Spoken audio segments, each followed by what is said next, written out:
Éric Michaud est directeur d'études et enseigne à l'EHESS, École des hautes études en sciences sociales. Ses recherches portent sur les figures de l'homme nouveau qu'ont dessiné conjointement au XIXe et XXe siècle artistes, politiques et idéologues, ainsi que sur l'archéologie de ces représentations. Vous allez écouter dans un instant Éric Michaud lors de sa venue à la librairie Ombre Blanche, mercredi 18 juin 2025, dans le cadre du festival Le Nouveau Printemps à Toulouse et à l'occasion de la parution chez Gallimard de son ouvrage La ruse de Jacob, l'élevage des humains et le modèle de l'art, troisième volet d'un triptyque après Un art de l'éternité, l'image et le temps du national-socialisme et Les invasions barbares, une généalogie de l'histoire, publiés respectivement aux éditions Le Temps des Images en 1996 et à la NRF en 2015. La rencontre était animée par Evelyne Toussaint, historienne de l'art contemporain, professeure émérite de l'Université Toulouse-Jean Jaurès.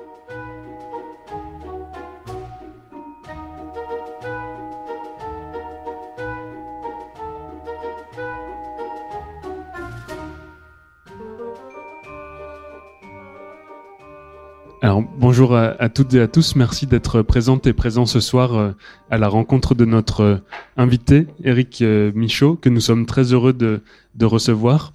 Cette rencontre a lieu dans le cadre du Festival du Nouveau Printemps, qui se déroule à Toulouse pendant le mois de mai et juin sur différents endroits de la ville. Donc on remercie aussi le Festival du Nouveau Printemps. Et voilà, je remercie également Evelyne Toussaint qui est aux côtés d'Éric Michaud, qui animera la rencontre. Evelyne Toussaint, vous êtes professeure des universités à l'Université de Toulouse-Jean Jaurès et professeure d'histoire de l'art contemporain particulièrement. Et Éric Michaud, merci beaucoup à vous d'avoir accepté l'invitation de la librairie. Vous êtes, directeur d'études à l'EHESS, et vos recherches portent sur la figure de l'homme nouveau, telle qu'elle a été dessinée par conjointement l'art, les artistes, la politique et les idéologies. Et c'est le thème justement de ce livre qui s'intitule La ruse de Jacob, l'élevage des humains et le modèle de l'art. Voilà, je ne vais pas entrer plus dans le détail, je vous laisse en discuter tous les deux et je vous remercie beaucoup encore une fois. On est ravis de vous entendre. Merci beaucoup. Alors j'ajouterai, pour ne pas redire ce qui vient d'être dit, simplement, Éric Michaud, que vous avez été professeur invité, là il faut que je rapproche davantage, là c'est bien, que vous avez été professeur invité dans nombre d'universités prestigieuses un peu partout dans le monde, à la Johns Hopkins de Baltimore, à la Duke University en Caroline du Nord, l'Université of Virginia, l'Université de Montréal, oui, non mais si, quand même, il faut le dire, à New York, l'Université San Martin à Buenos Aires. Ah oui, ça c'était bien. C'est un bon souvenir. Que vos recherches portent effectivement, comme on vient de le dire, sur les figures de l'homme nouveau au croisement de l'art, de la politique, de la propagande et de la notion de race. Autant dire qu'aujourd'hui, ce sont des sujets d'importance complètement hyper brûlants et qui nous intéressent particulièrement. Vous avez notamment publié Théâtre au Bauhaus en 78, c'était une bonne année, c'était l'année de l'orientalisme d'Edouard Saïd, entre autres. L'histoire de l'art, une discipline à ses frontières, en 2005. Fabrique de l'homme nouveau de Léger à Mondrian, en 97. La fin du salut par l'image et autres textes, en 2020.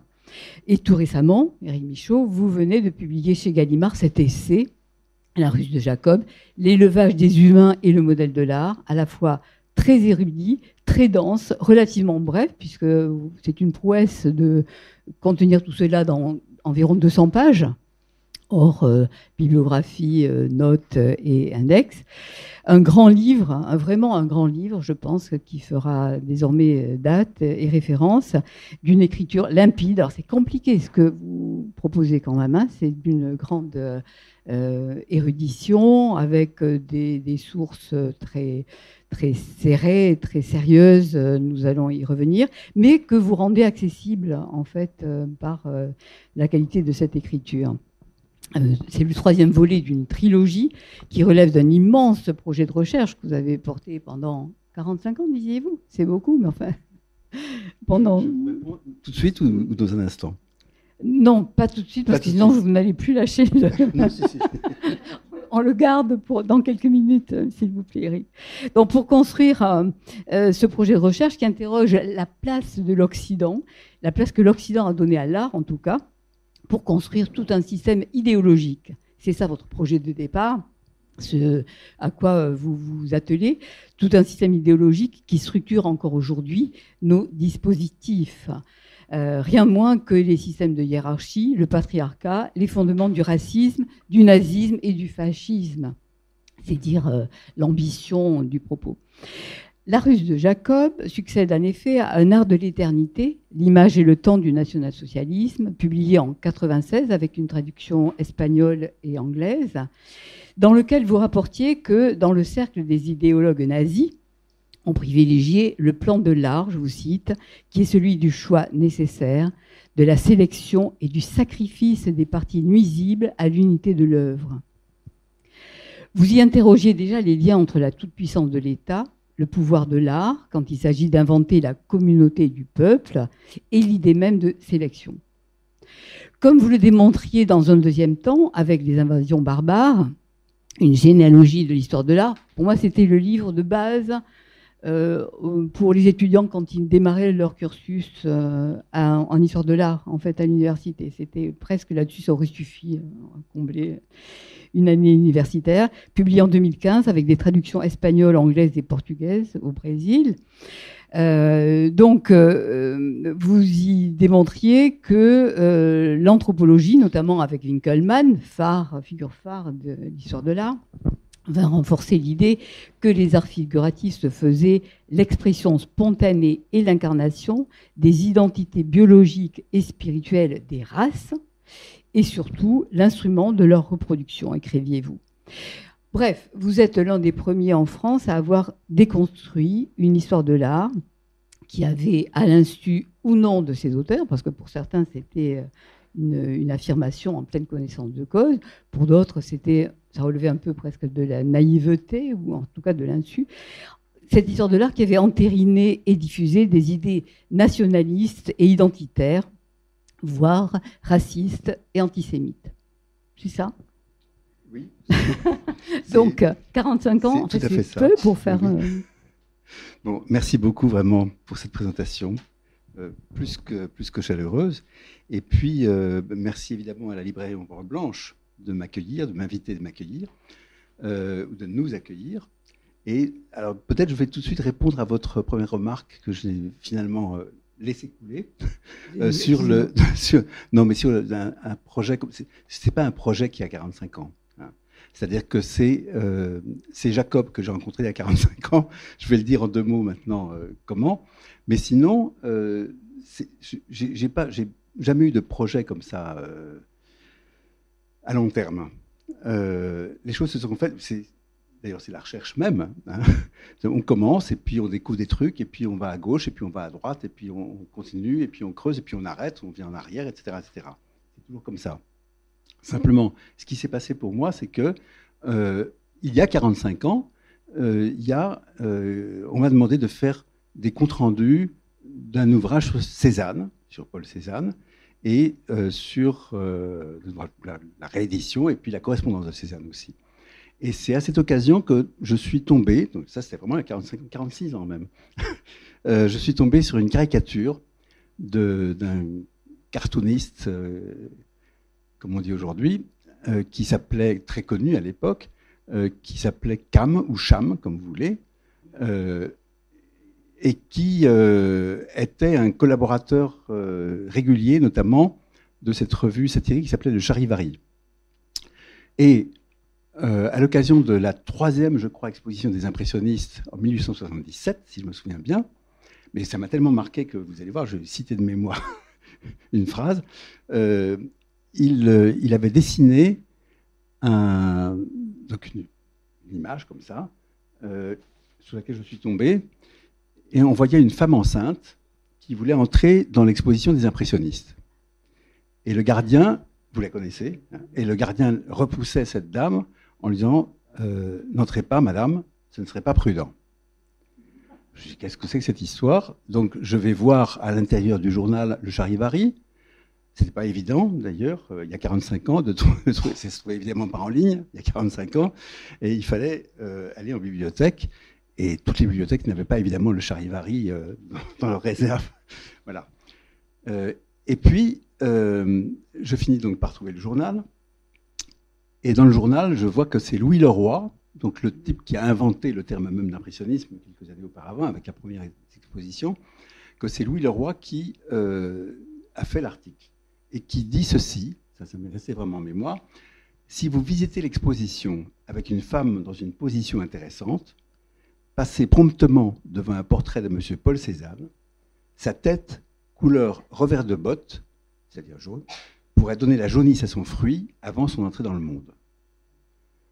Là, j'étais vraiment très intrigué. Je me disais, mais qu'est-ce que c'est que cette histoire de transmission de la couleur d'une peinture vers un fœtus, ou vers un... Oui, un fœtus, avant son entrée dans le monde. Qu'est-ce que c'est que cette histoire? Et donc, c'est à partir de là que j'ai commencé à de me poser des questions autour de moi, interroger aussi quelques travaux, non pas des travaux, des dictionnaires. En fait, c'est ça. Je crois que j'ai commencé parce que j'avais trouvé au puce Larousse de M. Pierre Larousse, hein, je ne sais pas combien, 15 volumes, un truc comme ça. Et je crois que c'est là que j'ai commencé à trouver ces trucs. Je suis tombé donc sur les articles, j'ai oublié maintenant lesquels, mais peut-être Impression des femmes enceintes, ou bien aussi Imagination des femmes enceintes, etc. Et de fil en aiguille, je suis tombé sur Jacob. Je suis tombé sur l'histoire de Jacob, dont je vais vous dire un mot dans un instant. Si vous avez une mauvaise éducation chrétienne, comme je n'en avais moi-même aucune quand j'ai commencé. Alors, je vais tout de même être assez rapide, hein, mais voilà, ça a commencé comme ça pour moi. Il se trouve que j'étais à Strasbourg, j'enseignais à Strasbourg. Et à Strasbourg, il y a deux instituts de théologie, un institut de théologie protestante, un institut de théologie catholique. Donc, je me suis vite rendu compte que dès qu'il s'agissait donc de l'histoire de Jacob dans la Bible, j'avais évidemment des centaines de commentaires patristiques à ma disposition, évidemment souvent en latin ou en grec, pas toujours traduit, et qui donc donnaient des interprétations de ces quelques versets de la Bible qu'on trouve donc, on va y revenir, dans le chapitre 30, au chapitre 30 de la Genèse et au chapitre 31 qui suit. Alors, rapidement, de quoi s'agit-il? Il s'agit tout simplement de la façon dont Jacob, j'abrège, en mettant sous les yeux des brebis en chaleur, des branches tachetées, rayées, pommelées, comme disent certaines traductions, eh bien ces brebis donnaient naissance ensuite à des petits, à l'image des branches, c'est-à-dire rayés, tachetés, pommelés. Voilà. Donc c'est quelque chose qui, en fait, s'inscrit dans une très, très, très, très ancienne, c'est absolument immémoriale au sens littéral du terme, très, très ancienne croyance. La croyance à ce qu'on appelle l'imagination des femmes enceintes pour ce qui est de l'espèce humaine, mais évidemment pour les autres espèces, c'est la puissance de l'imagination en général. Le problème qui devenait intéressant pour moi, c'est que dans le récit de Jacob et dans le récit de la Genèse d'une façon plus large, c'est au fondement de la naissance du peuple juif, tout simplement.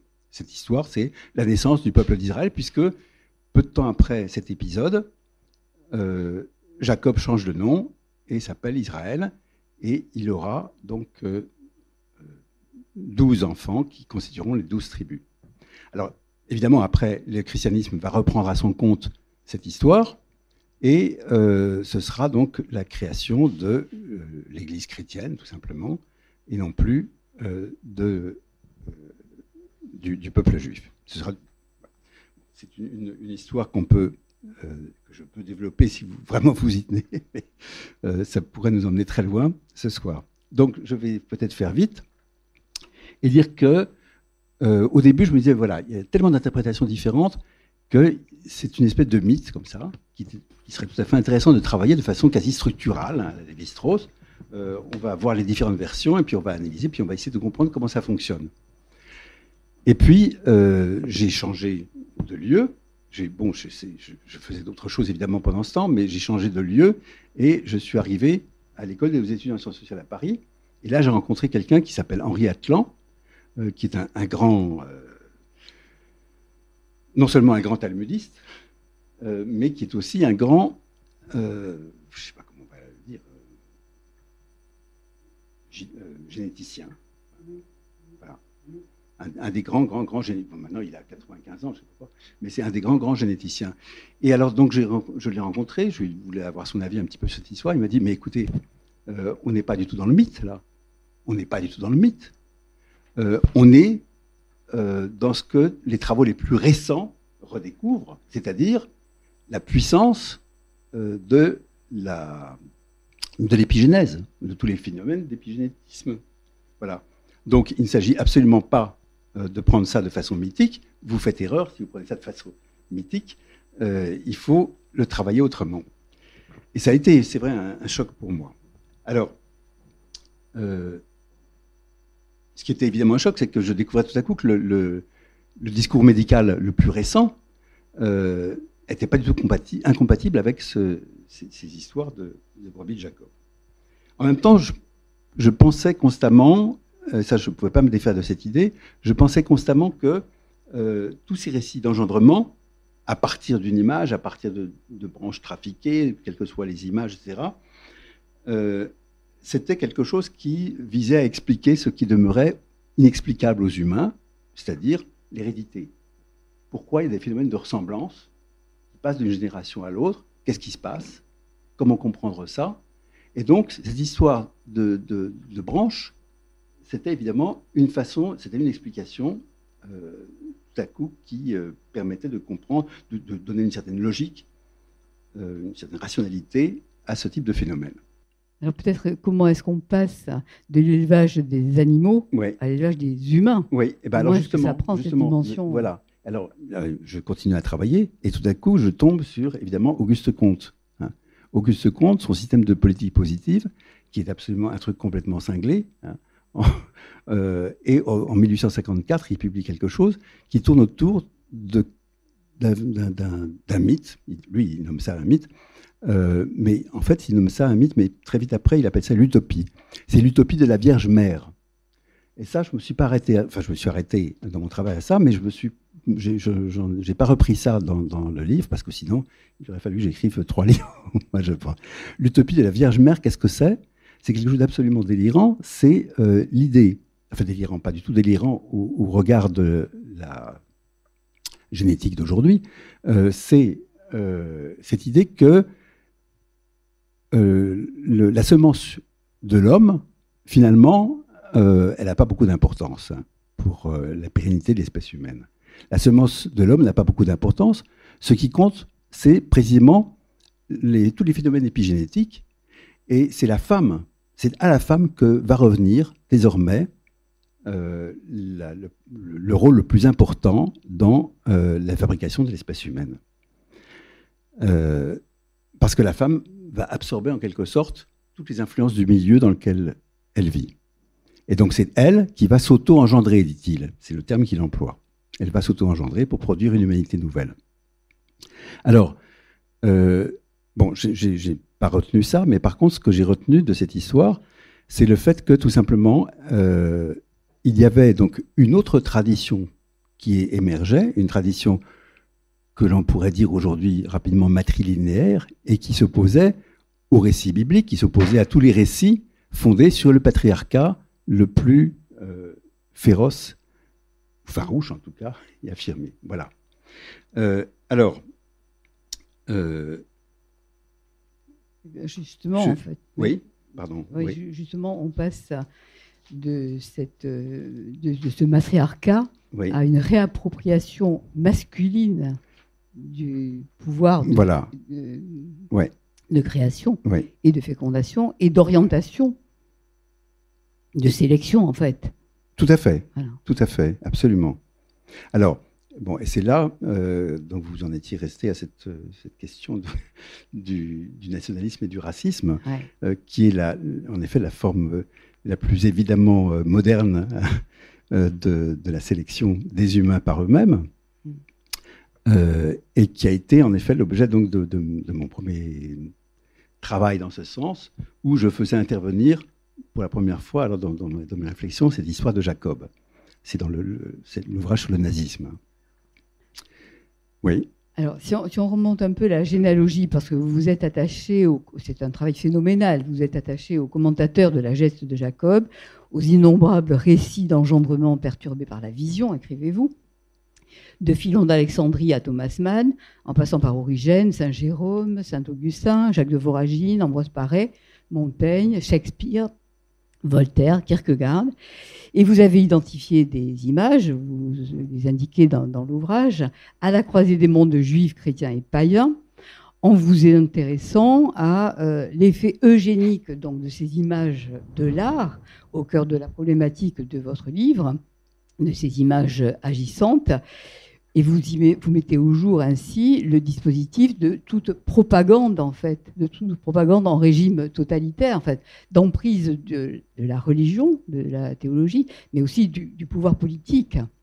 Et vous l'abordez sous l'angle du biopolitique, en fait, oui. Avec Foucault, de l'emprise, comme ça, du pouvoir sur les corps et sur les orientations qui peuvent être données. Et vous dites que c'est vrai de Sparte, que c'est vrai de la République platonicienne, que c'est éminemment totalitaire, hein, que c'est vrai du futurisme italien théorisé par Marinetti et de tout le fascisme qui l'entoure à ce moment-là, de la haine du féminin de Marinetti, de son virilisme guerrier, raciste et eugéniste, disiez-vous. Et vous écrivez aussi, le même modèle de l'art pouvait-il ainsi élever un troupeau de brebis, fonder une église, fanatiser une foule futuriste et fasciste, ou préparer les exploités à gagner un paradis prochain. Voilà, tout se tient pour vous. Oui, alors ça, c'est les derniers mots du livre, je crois, non? Oui, c'est ça. Oui. C'est la page 215. Oui, mais alors bon, en effet, c'est ça qui est tout à fait fascinant, c'est que je vais continuer à parler de mythe, malgré tout. Hein. Donc ce mythe de l'engendrement à l'image de l'image, ou du pouvoir fécondant qu'on attribue aux images, soit du pouvoir fécondant qu'on attribue aux images, soit du pouvoir de modeler le fœtus une fois que le fœtus... Voilà, de façonnage, oui. Bon. Puisqu'il y a dans les différentes versions de ce mythe, on trouve les deux aspects. Mais il me semble que... je voulais vous répondre directement quelque chose et ça me sort de l'esprit maintenant.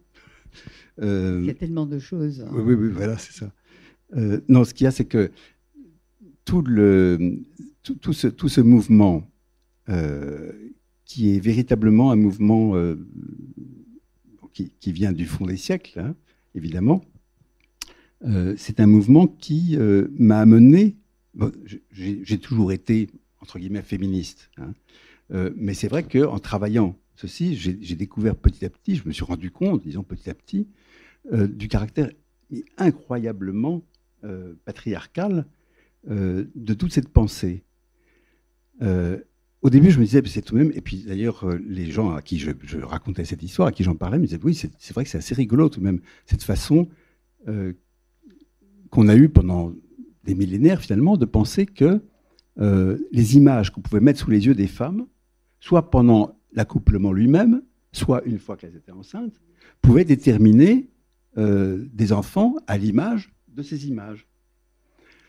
Je trouvais ça rigolo, à la limite charmant. C'est une histoire. Oui, charmant. Oui, pour beaucoup de gens, quel que soit leur sexe, c'était finalement une histoire absolument charmante. C'était une histoire toujours intrigante, bien sûr, etc. Alors, ça passait aussi par toutes les théories des esprits animaux, ça passait par tous les phénomènes de mimétisme, évidemment, qu'on pouvait attribuer à l'esprit et à la chair en même temps. Ça transitait par les théories sur le péché originel de Saint-Augustin, par exemple.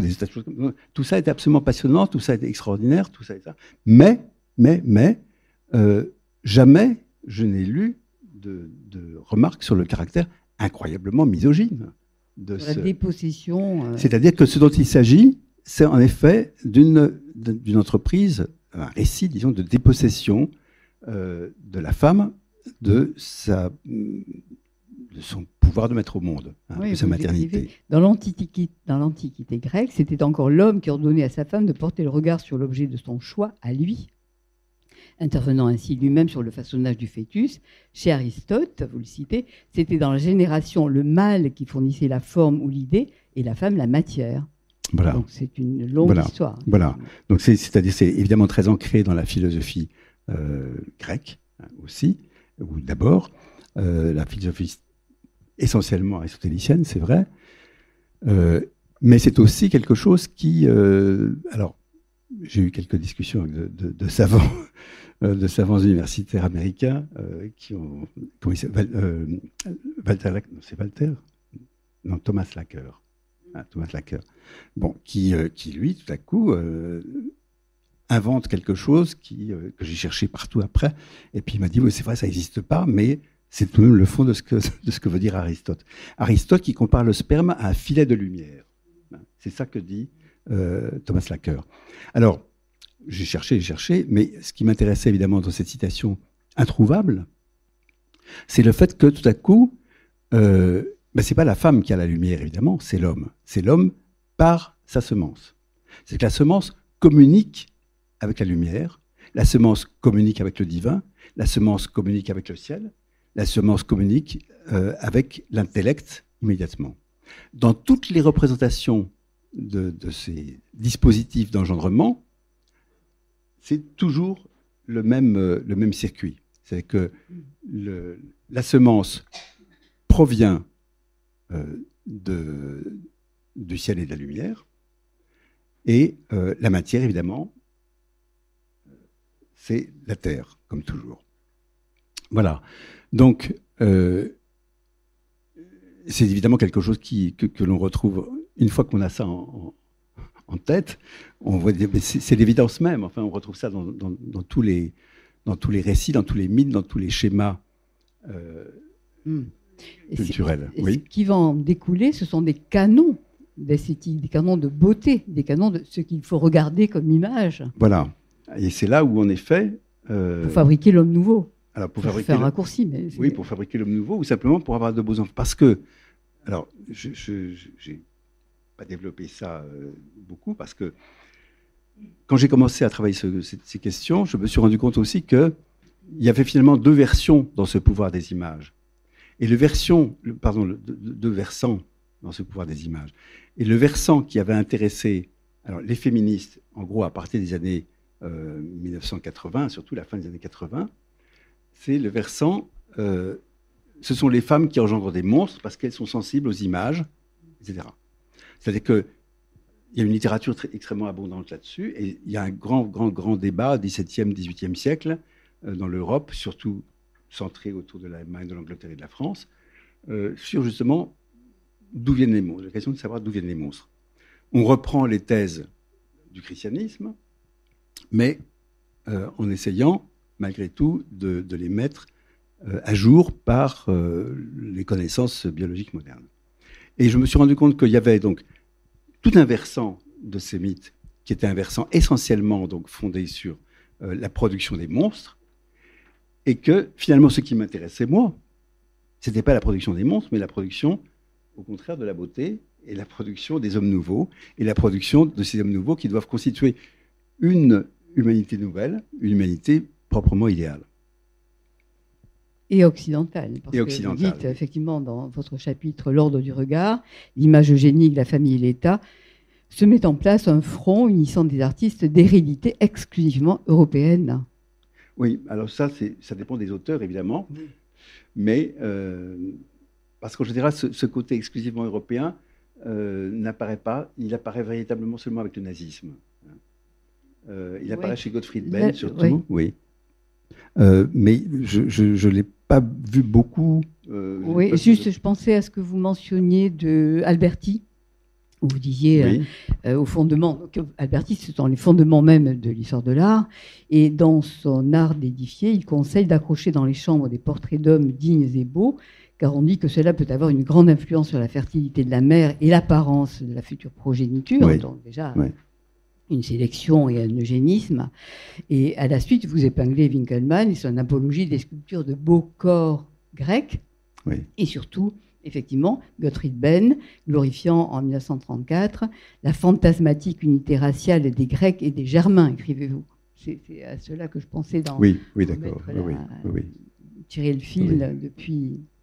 Oui, donc là, en effet, oui, où j'ai retrouvé une autre généalogie que j'avais travaillée avec le national-socialisme, c'est ça.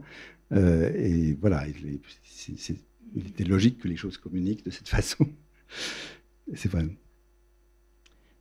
Alors, si on peut aborder maintenant la génétique sous l'angle Darwin, oui. parce que dans votre, dans les années 1930, se conjuguent, écrivez-vous, tout à la fois Darwin, Nietzsche et Wilde. Et ça, c'est un chapitre extrêmement dense et important. Une trilogie dont vous faites l'objet du chapitre 3 éleveurs, chacun assignant à l'art une place décisive dans le processus d'élevage des humains. Alors justement, vous étriez la misogynie de Darwin, empêtré dans ses arguments pour placer le processus de sélection sexuelle du côté du pouvoir masculin, l'homme étant plus puissant dans son corps et dans son esprit que la femme, annonce-t-il, dont les pulsions, à elles, sont banalement du côté des animaux inférieurs, des sauvages, il écrit sauvages évidemment sans guillemets, dans les tribus totalement barbares, où les femmes ont le pouvoir de choisir et rejeter leurs amants, ou changer de mari, tout ça pour l'avenir de la race, en fait. Oui. Et c'est extrêmement important aujourd'hui, où dans le cadre du Nouveau Printemps, justement, on a des expos de photographies d'Andrea Tangana, qui était là tout à l'heure, et par ailleurs, aux abattoirs, les photos de Michael Thomas. Bon, sur cette idée, je pense qu'il y a beaucoup de choses à interroger sur l'actualité du regard que nous portons, que nous faisons de l'identité et de la beauté. Donc sur Darwin, est-ce qu'on peut revenir quand même ? Oui. Alors, moi, c'est quelque chose qui m'a frappé, évidemment, c'est la façon dont Darwin, qui lisait absolument tout ce qui lui passait par la main, entre les mains, et il y avait une bibliothèque qu'il avait héritée notamment de son grand-père aussi, Erasmus Darwin, et c'était pas rien.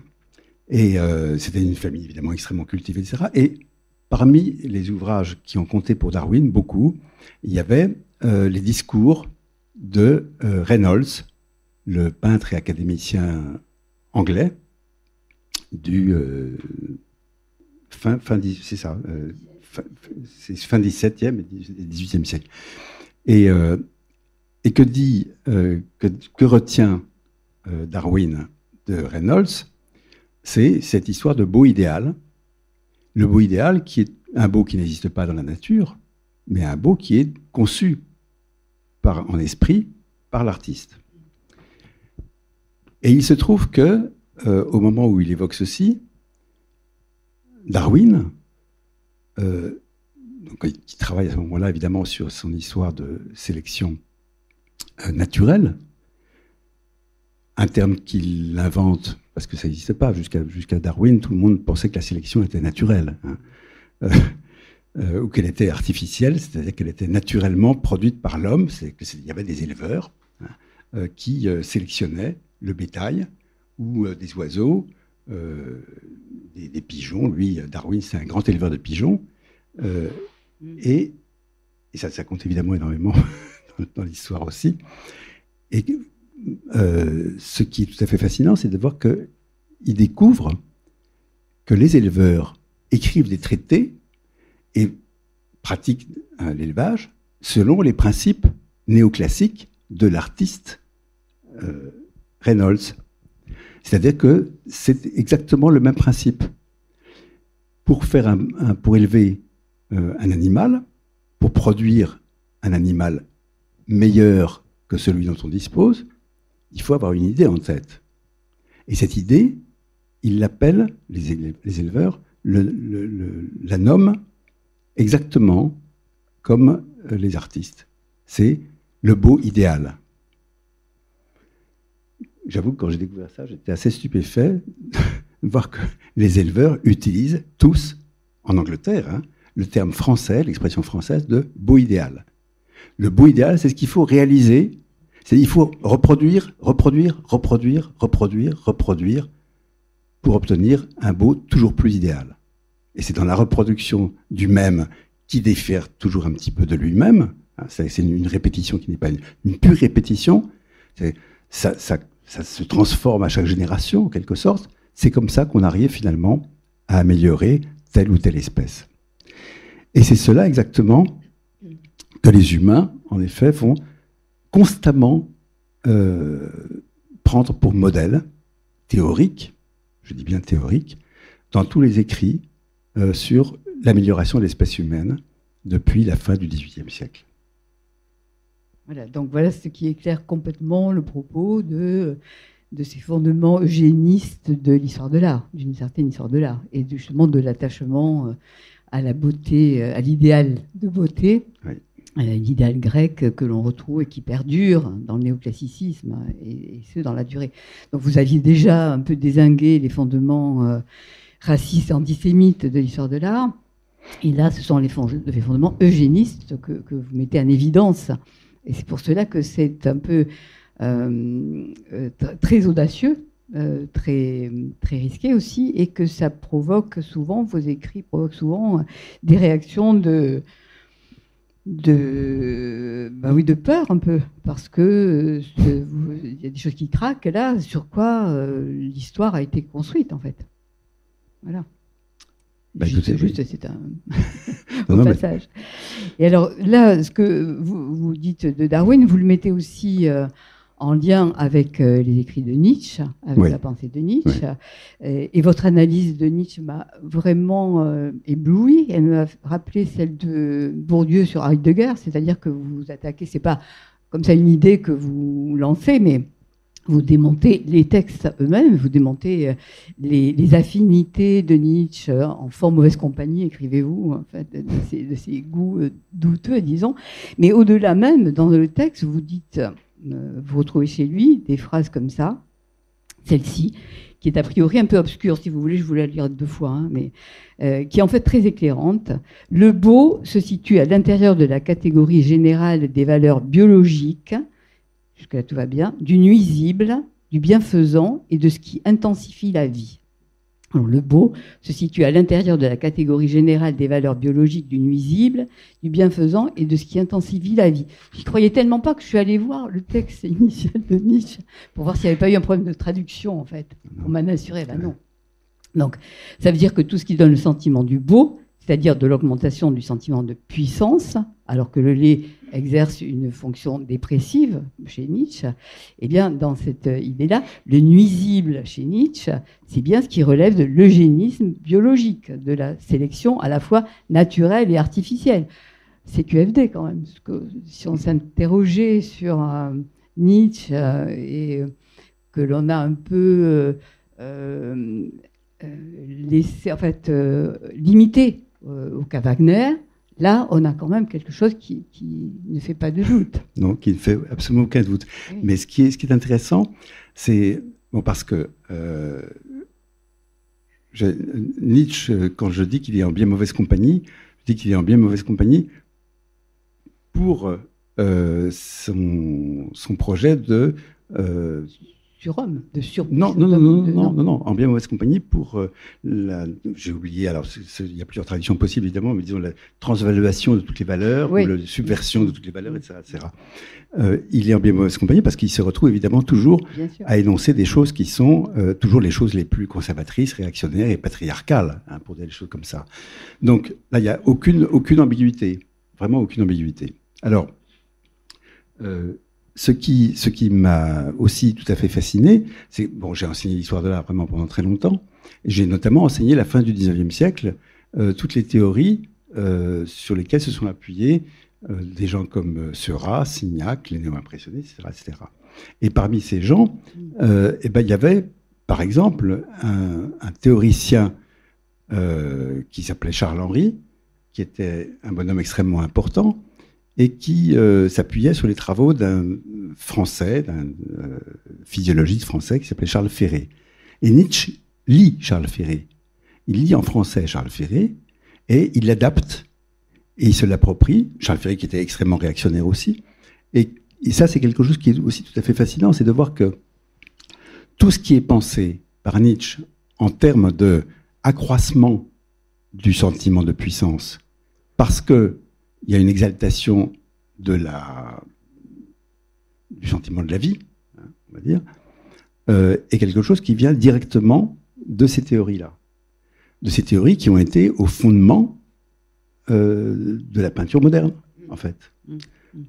Voilà. Et donc, cette exaltation de la puissance par la beauté, par la couleur vive, par la ligne qui est dite dynamogénique par les théoriciens de cette époque et par les artistes aussi de cette époque, tout ça, c'est quelque chose qui, en effet, participe de cette sélection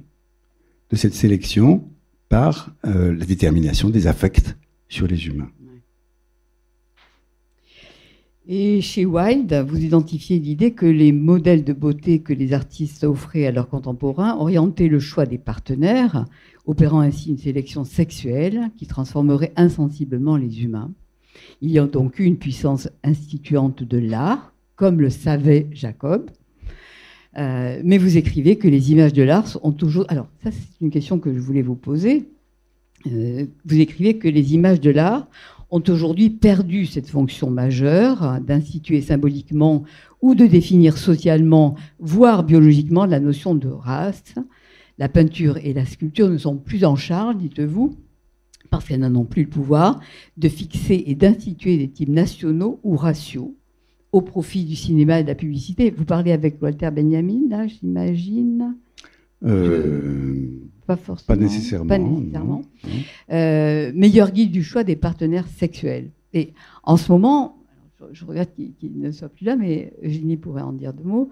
La peinture, enfin les photographies d'André Atangana, à mon sens, comme la peinture de Michaeline Thomas, qui est à voir au musée des abattoirs, peut-être révèle qu'il se passe autre chose, qui aujourd'hui s'inscrit un peu dans la lignée quand même de la puissance des images pour façonner des canons, renverser des canons et en créer d'autres, et qu'aujourd'hui on est dans ce qui est assez dérangeant sans doute, et pour certains très dérangeant, c'est-à-dire que ces canons de beauté de l'idéal grec, ils passent à autre chose. Regardez la beauté de ces corps noirs, gays, queer, de ces femmes noires, lesbiennes, et qui disent on n'a plus besoin de vos canons et on en propose d'autres. Vous voyez ce que je veux dire ? Tout à fait. Je pense que vous avez tout à fait raison. Mais reconnaissez à ce moment-là que les choses deviennent bien compliquées, puisque dans l'esprit, disons, de Darwin et de ses successeurs, ce processus de choix, de sélection, est quelque chose qui mène au choix des partenaires sexuels. Oui. Pour transformer petit à petit l'humanité. Mais si on est dans le queer et dans l'homosexualité, il n'y a pas de il transition. n'y a plus de procréation. Alors, et s'il n'y a plus de procréation, il n'y a plus de transformation d'espèce. Ouais. Voilà. Non, mais je veux dire que c'est d'un point de vue strictement idéologico-biologique, pour des choses comme ça. C'est à interroger quand même. Comment ? Oui, c'est à interroger. Ah ben absolument. Oui, tout à fait. En termes tout à fait. Oui, absolument. De volonté, de civilisation et d'idées même de filiation. Tout à fait. De donner naissance, de faire famille. Oui. Enfin, dans un sens, je détourne un peu de celui qui est le titre du Nouveau Printemps, mais n'empêche que ce sont des questions de fond. Alors, je partirai sur une dernière question peut-être pour ma part. Dans un chapitre intitulé Technique de la ressemblance, vous vous intéressez à la photographie et à la métaphorisation mutuelle de la chambre noire et du ventre maternel, et à la relation des artistes, vous le disiez tout à l'heure, Manet, Duchamp, Klee à la création. Et est-ce que vous pouvez revenir sur ce qui se joue là ?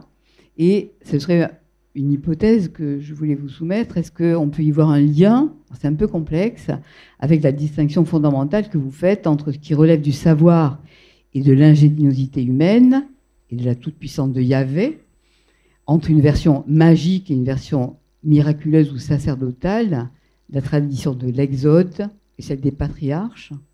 Donc c'est quelque chose que vous avez beaucoup travaillé. Oui, alors je vous remercie pour cette question, mais en effet, c'est une question énorme. Hein. Alors c'est vrai que, pour dire les choses très très rapidement et très simplement, ce récit de Jacob, hein, il est fait en deux fois.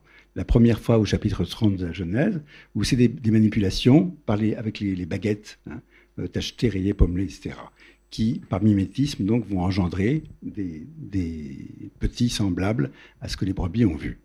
Et puis, au chapitre 31, tout d'un coup, il n'est plus question de baguettes, il n'est plus question de branches, tacheté, rayé, pommelé, c'est l'intervention de Dieu. C'est d'un côté, on est dans la magie ou la manipulation, ou le savoir génétique, comme on dira ensuite, bon, toutes les lois de Mendel, comme on le dira à la fin du 19e, au début du 20e, sont déjà chez Jacob. Il y a un discours comme ça qui apparaît fin 19e, début 20e siècle. Et puis d'un autre côté, ben non, c'est la version, alors dite sacerdotale en effet, du même récit, au chapitre 31, c'est divin, hein, c'est d'origine divine. C'est-à-dire que la naissance de la vie est aussi quelque chose qui est contrôlé par le divin et qui est d'origine purement divine. Et l'homme ne peut rien faire d'autre que de modifier ce que Yahvé a créé. Bon, quelque chose qui sera repris évidemment de façon exactement identique par saint Augustin, etc., et par toute la tradition chrétienne. Alors, ce qui est... Excusez-moi, comment vous formuliez votre question? C'est ça, sur la métaphore, la métaphorisation conjointe, on va dire, ou réciproque, de la photographie et du ventre, c'est ça, la chambre photographique et le ventre maternel. Ça, c'est quelque chose aussi qui est tout à fait étonnant. C'est la façon dont on connaissait évidemment la chambre noire depuis très longtemps, hein, depuis l'Antiquité, mais la chambre photographique, c'est pas une chambre noire toute simple, c'est une chambre noire dans laquelle on met une matière qui est photosensible, donc sensible à la lumière divine. Déjà, bon. Et donc c'est une matière qui tout d'un coup fixe la ressemblance, alors que la chambre noire, elle fixe pas la ressemblance. C'est des ombres fugitives ou des images fugitives. Mais la photographie, la chambre photographique, a ceci de particulier, c'est que ça fixe, ça arrête. Et au 19e, tout le monde va parler de la photographie en termes de quelque chose qui vient concurrencer la vie. Ça, c'est un truc absolument extraordinaire de voir ça. Tout à coup, la photographie, c'est ce qui concurrence la vie. C'est une invention humaine qui rivalise avec Dieu, d'une part, mais qui rivalise donc finalement aussi avec la femme.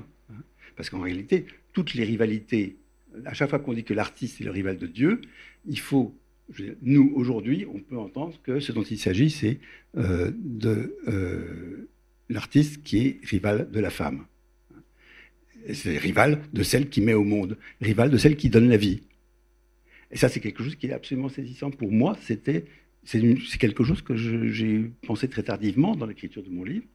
C'est-à-dire que je dis, ben oui, en effet, l'art est quelque chose qui, en Occident, a été pratiqué essentiellement par des hommes, jusqu'à la fin du XIXe siècle au moins, hein, et que c'était, après, bon, il y a tous ces dispositifs qui consistent à fabriquer de l'art et à dire aux femmes, maintenant tu vas regarder ça et tu vas me faire un enfant qui va ressembler à ça, quand, voilà, qui va s'additionner éventuellement à la semence biologique, une semence spirituelle, si on veut, qui va s'additionner, et ça va faire, c'est moi, homme, qui vais contrôler l'humanité à venir, la cité à venir. Hein.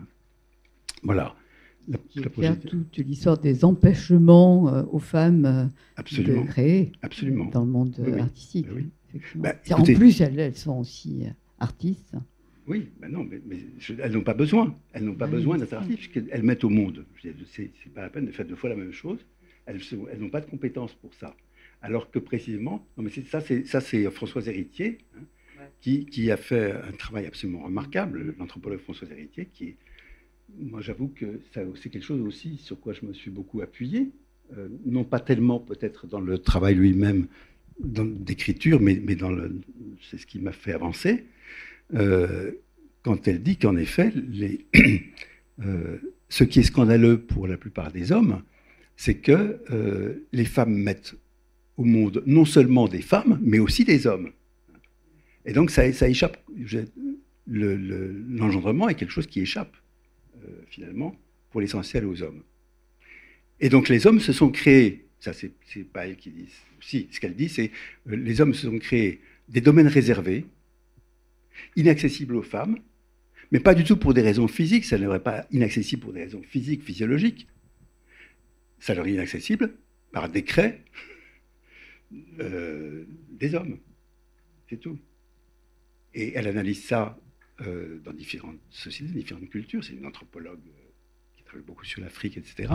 Et c'est quelque chose de tout à fait saisissant, et qui, moi, que j'ai trouvé absolument convaincant. Et je me suis dit, mais bon sang, mais c'est bien sûr, hein, l'art, les pratiques artistiques, c'est quelque chose qui a véritablement été institué, qui a été, disons, capté hein, par les hommes pour rivaliser simplement avec le pouvoir de production de la vie et de reproduction de la vie qu'ont les femmes. Alors, oui. Donc finalement, vous étiez féministe avant de devenir historien de l'art ou... Je ne peux pas vous dire. Et le chemin le passage par la théologie aussi a réfléchi les choses. On va en rester là. Il nous reste à vous remercier. Merci vraiment, à vous. vraiment, merci beaucoup. Merci. Et merci d'être venu.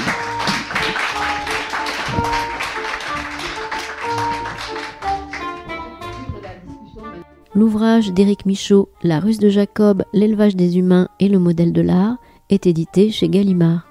Vous avez pu écouter une rencontre enregistrée mercredi 18 juin 2025 à la librairie Ombre Blanche à Toulouse et réalisée et mise en onde par Radio Radio en partenariat avec Radio Radio Plus et Radio Terre.